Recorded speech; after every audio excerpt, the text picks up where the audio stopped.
Hello, and welcome to another episode of Bare Bones Wargaming, a show with no frills, no bells, no whistles, just a man, a camera, and his game.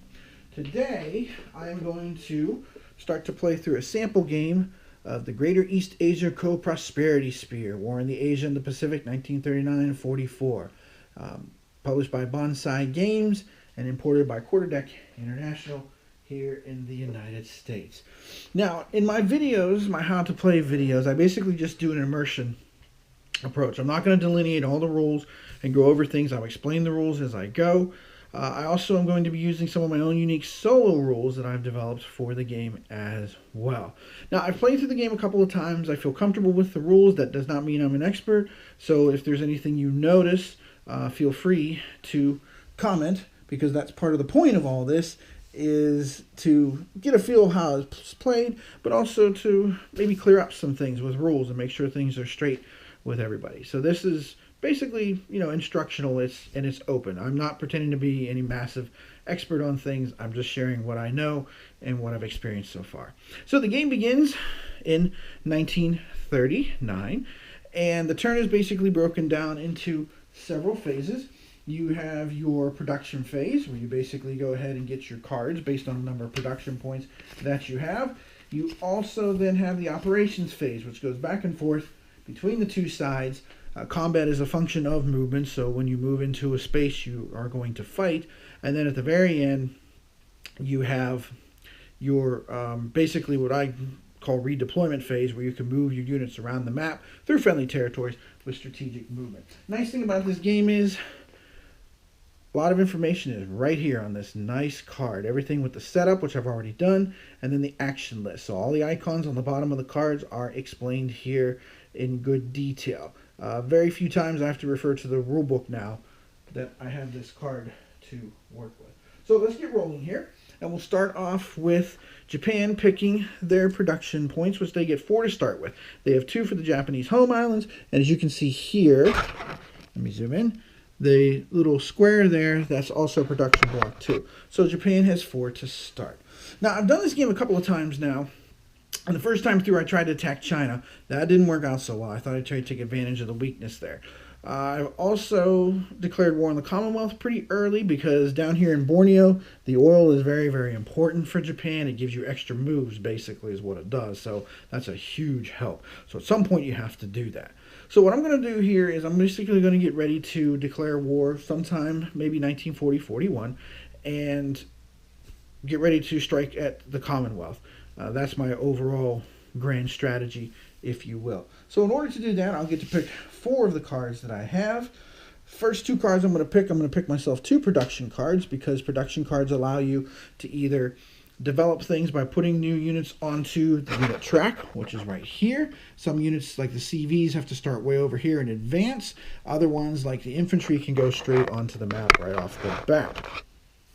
And I'm also going to go ahead and then also play 1 naval card, and actually 2 naval cards, because if I attack China, I probably won't do it this turn. Although, to be honest, if you don't do it in 39, you're probably not going to get the chance. Now, for the Allies side, this is, again, part of my solo rules here. Now, the Allies I have divided into 3 piles here. I have production pile, naval action, CBI. The grand strategy is a special card. I'll get to that later on in one of the other videos. So what I do is, the Allies start with 6 production points. So I basically take 6 dice, and I roll them. Predominantly, from my perspective, what the Allies would have been doing at this time is basically getting ready to deal with the threat of Japan. Between the whole, indecisiveness of the democracies and things like that. So I focus mostly on production in the CBI theater, because the CBI theater is where the greatest threat would have been. So I roll my dice. And basically, for my solo system, there's nothing earth-shattering here. If it's an odd die, I pick a production card. If it's even, I pick CBI. If I roll a 1 at all, I pick a naval card. And the naval card basically is just my way of trying to demonstrate the concern the U.S. would have maybe over the Philippines or the Marianas, being concerned about Japanese activity there, or even a Midway for that matter. So this time around with my die roll, I have ended up rolling 4 odds. So, whoops, I just lost some on the floor. So that will give me 4 production cards. and then 2 cards from the CBI Theater. Now, the CBI Theater actually has 4 cards total that you can use. Since there are 4 cards, and I've chosen 2, then what I ended up doing is using a couple 4-sided dice to figure out which one, because the icons are not the same on the bottom of all cards. Some of the icons are different, especially for the allies. So my die roll here is the 1 and the 4 card. So that's the 2 cards I will use for the CBI. So that's my 6 cards for the allies. Cards are pulled. Now, the next part of the turn, and I kind of forgot it a little bit ago because you usually don't declare war in 1939. I mean, you can. I don't think I've done it so far, and that would be really risky to do so. But again, you could if you wanted to. So this is the phase where you can declare war. That's the next step of the turn. Japan gets first crack at it, then the Allies. Now, when Japan declares war, Japan can declare war either on just the Commonwealth itself, all the yellow spaces, or on the United States itself, all the blue spaces, or both. Okay? And the United States basically, if it declares war, which it gets the option to do on the turn, so if Japan says, no, I'm not declaring any war, the U.S. can do it. The U.S. can declare war on Japan, and that's it. So, excuse me. So at this point here, as Japan, I'm just going to skip. I'm not going to declare war. I'm not really ready for it, so to speak. And, of course, the Allies are not ready for war either, so now we'll start to go back and forth. Now, in the operations phase, you can pass, but if both players pass consecutively, that's the end of the operations phase. So you do have to keep that in mind as you plan and plot your strategy. So with Japan, I think the first thing I'm going to do is looking at my pool box, and you can see up here, here's the Japanese units that can be built or not in the game yet. Down here is the Allied version of it. I think it's Japan because I want to attack the Commonwealth pretty fast and furious. I do want to have the ability to bring in some more Marines to attack maybe some of the coastal areas too. But that veteran infantry is also interesting as well. So what I'm going to do is I'm going to go ahead and I'm going to play a production card. Now again, the player aid cards that come with this are very nicely done. You know, with the icon, you can see development. You've got basically 2 options here. You can put any one unit on the production track from the pools if you want, or you can use a replacement action. You can replace anybody on the map, or you can move 1 unit to the next box on the production track. So I'm going to build this infantry so then I can strategically move it down south or probably with a naval move, actually, I misspoke, to attack there. So that's my production one. I'm going to use any replacement action to go ahead and do that. So now for the Allies, I'm going to, again, just for randomness, and with my solo rules, I just want to mention that my solo rules are not designed for necessarily optimal play. My solo rules are also designed to simulate, you know, the opposing player. It's not just the randomness of playing both sides well, kind of, you know, like a chit pool sort of thing. But it's also designed so that, yeah, okay, maybe there are some mistakes made. And how do you take advantage of those mistakes? I mean, because let's be honest, when you win something, any competition, usually you take advantage of the other person's mistakes. Unless, of course, you're just completely out-muscling them, that kind of thing. Even chess. I mean, usually chess is the result of some mistake, even if it's infinitesimal, just like a single square, the other player is able to exploit. So I roll a die here. It is an odd roll. So that means I will use one of my production cards. So since the U.S., or the Allies, I should say, is using a production card, I'm going to go ahead and start to think ahead for the U.S. Now, the U.S. only has 1 air unit, and air units are important in this game because air units can be used to control neighboring spaces and also influence combat. So what I'm going to do is I'm going to use that production card, and I'm going to put the air unit here on the track. Now, the air unit starts in this space because, as you can see here, it says battleships, marines, and air. You cannot advance the unit further on the track the same turn that you basically place it. So I'm going to turn that just to remind myself of that. And now I'm over to the Japanese turn here. So for the Japanese now, I'm still thinking about production, but I'm also thinking about, you know, maybe trying to strategically redeploy some of these folks sometime soon as well. So I can do, that's a good question. Because I do have naval replacements here with my naval action. So I could move my aircraft carrier along the track and move my battleship along and get it ready for War 2. So you know what? I think that's what I'm going to focus on here. I'm going to focus on really cranking up and getting ready to attack the Commonwealth, maybe even lashing out in 1940. So I will go ahead and play my production card. And I will play my production card for development.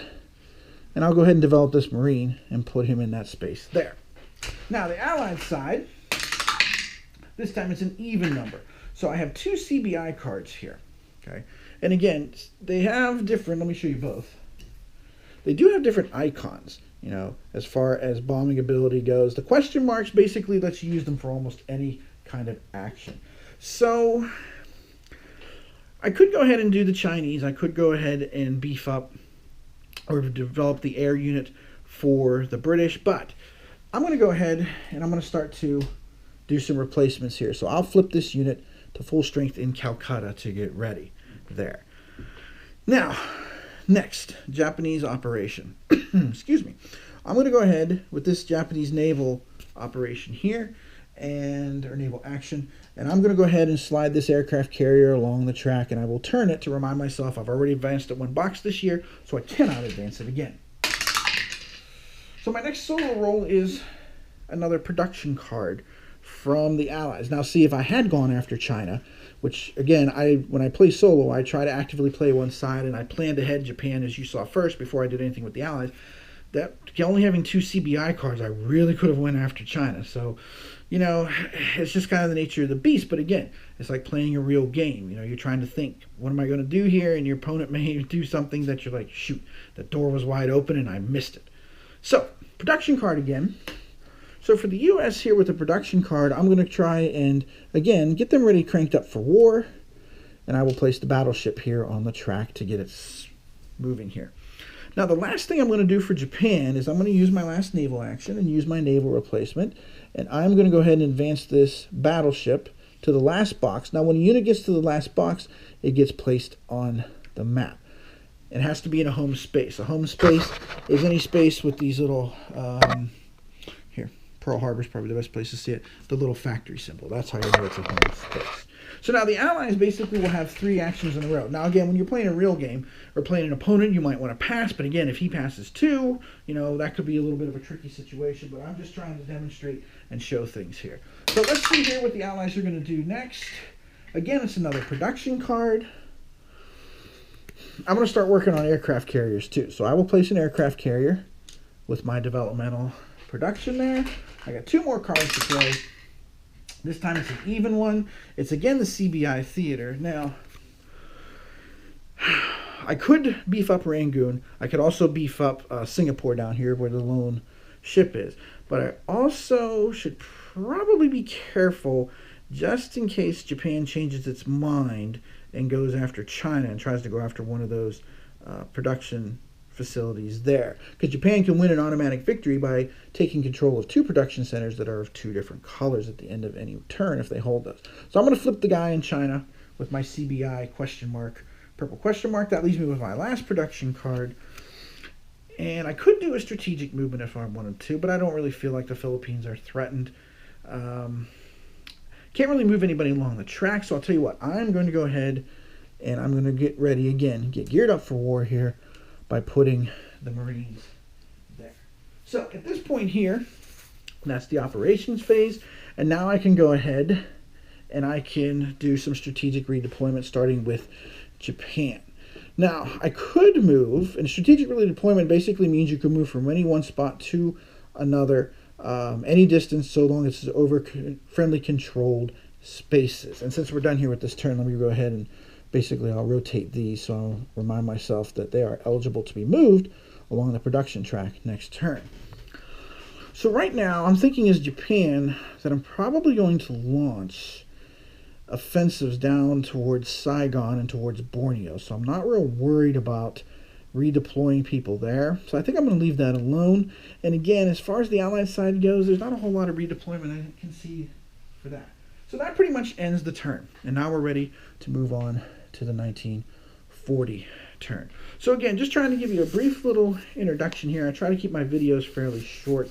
I like to chunk them up rather than make them one long big one. That's just my personal opinion.